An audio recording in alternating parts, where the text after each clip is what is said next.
Talk Everlasting by Natalie Babbitt. Chapter 14. There had been nothing for the Tucks to do but go to bed. It was too dark now to go out looking for the horse thief, and anyway, they had no idea when he had done this thieving or which way he had gone. "That beats all, though, don't it, Pa?" said Jessie, coming up to a person's house and stealing their horse right out from under their nose. "I got to give you that," said Tuck. "But the question is, was it just some ordinary thief, or was it someone that had some special reason? I don't like it. I got a bad feeling about the whole thing." "Hush now, Tuck," said May. She was spreading a quilt on the old sofa, making it into a bed for Winnie. "You're too much of a worrier. There's nothing we can do about it now, so there's no sense fussing. You've got no reason to think there's anything peculiar about it anyway. Come on, we'll get a good night's sleep and figure it out in the morning when we're fresh. Boys, up you go, and don't get talking. You'll keep us awake. Winnie, child, you bed down, too. You'll sleep first rate on the sofa here." But Winnie did not sleep at all, not for a long, long time. The cushions of the sofa were remarkably lumpy and smelled like old newspapers, and the chair pad May had given her for a pillow was thin and hard and rough under her cheek. But far worse than this was the fact that she was still in her clothes, for she had firmly refused the offer of May's spare nightgown, with its seeming miles of faded cotton flannel. Only her own nightgown would do, and the regular bedtime routine. Without them, she was painfully lonely for home. Her joy on the road that morning had completely disappeared. The wide world shrank, and her oldest fears rolled freely in her consciousness. It was unbelievable that she should be in this place. It was an outrage, but she was helpless to do anything about it, helpless to control it, and exhausted by the conversation in the rowboat. Was it true? Could they really never die, these Tucks? It had evidently not occurred to them that she might not believe it. They were only concerned that she keep their secret. Well, she did not believe it. It was nonsense, wasn't it? Well, wasn't it? Winnie's head whirled. Remembering the man in the yellow suit was the only thing that kept her from weeping. "He's told them by now," she thought, rehearsing it. "They've been looking for me for hours, but they don't know where to look. No, the man saw which way we were headed. Papa will find me. They're out looking for me right now." She went over it again and again, lying wrapped in the quilt, while outside the moon rose, turning the pond to silver. There was a hint of mist, now that the air was cooler, and the frogs talked comfortably.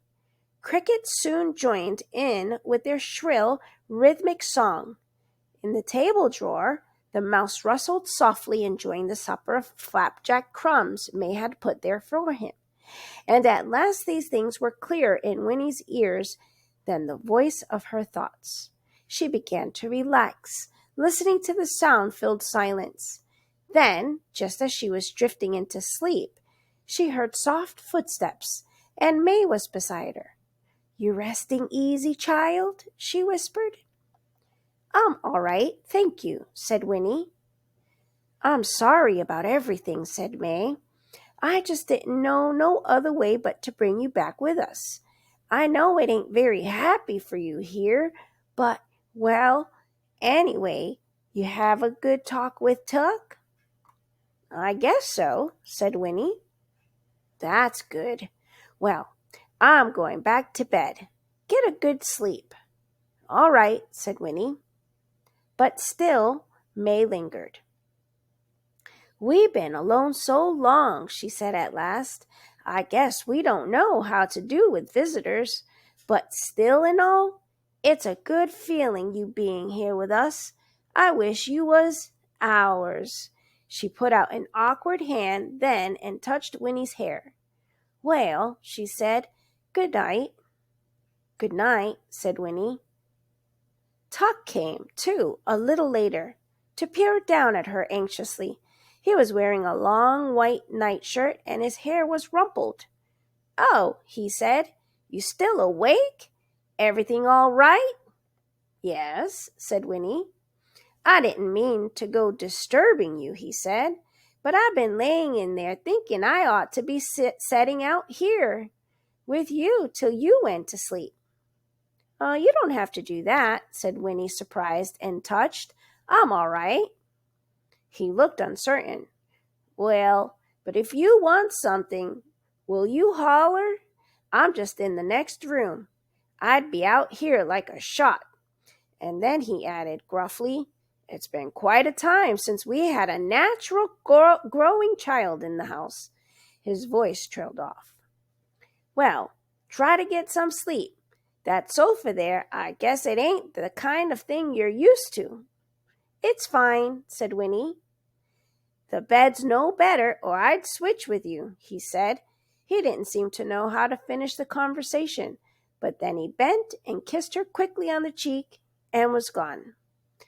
Winnie lay with her eyes wide.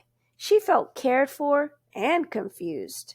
And all at once she wondered what would happen to the Tucks when her father came. What would he do to them? She would never be able to explain how they had been with her, how they made her feel. She remembered guiltily that at supper she had decided they were criminals. Well, but they were, and yet... And then a final visitor made her confusion complete. There was a creaking on the loft stairs, and Jessie was looking down at her, very beautiful and eager in the faint blue moonlight. "Hey, Winnie Foster," he whispered, "you asleep?" This time she sat up, pulling the quilt around her in a sudden embarrassment, and answered, "No, not yet." "Well then, listen." He knelt beside her, his curls tumbled and his eyes wide. "I've been thinking it over. Pa's right about you having to keep the secret. It's not hard to see why, but the thing is, you knowing about the water already and living right next to it, it's so's you could go there any time. Well, listen, how'd it be if you was to wait till you're 17, same age as me? Heck, that's only 6 years off. And then you could go and drink some, and then you could go away with me. We could get married even. That'd be pretty good, wouldn't it? We could have a grand old time, go all around the world, see everything. Listen, Mom, Pa, and Miles, they don't know how to enjoy it, what we got. Why, heck, Winnie, life's to enjoy yourself, isn't it? What else is it good for? That's what I say. And you and me, we could have a good time that never stopped. Wouldn't that be something?" Once more Winnie adored him, kneeling there beside her in the moonlight. He wasn't crazy. How could he be? He was just amazing. But she was struck dumb. All she could do was stare at him. "You think on it, Winnie Foster," Jessie whispered earnestly. "Think on it some and see if it don't sound good. Anyway, I'll see you in the morning. All right?" "All right," she managed to whisper in return. He slipped away then, back up the creaking steps. But Winnie sat upright, wide awake, her cheeks burning. She could not deal with this remarkable suggestion.